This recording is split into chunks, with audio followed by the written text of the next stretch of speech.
双十节前后2礼拜，有9000只的过境鸟灰面狂鹰，也就是南路鹰啊，嘛叫做国庆鸟。过境台湾的塔塔只，这个景观是真壮观。随望落雨，无都看到国庆鸟、南路鹰过境画面。不过爱心态游客嘛是特别来到玉管处，和野鸟学会设伫单位耍游戏。2020年到2021年这2年的调查呢，发现说灰面狂鹰的数量呢，其实是占垦丁同期的1/3以上。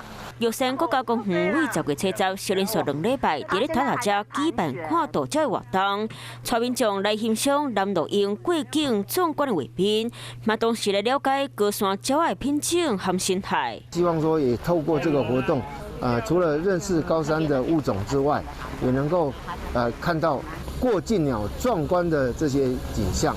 10月15号、16号这2天，玉管处伫咧塔塔遮，佮有上尾2天体验的活动。玉管处欢迎民众下当来遮参加。嗨，我是庄宇杰，想要看到更多的新闻内容吗？赶快订阅华视新闻的 YouTube 频道，并且开启小铃铛，跟着宇杰一起看新闻吧。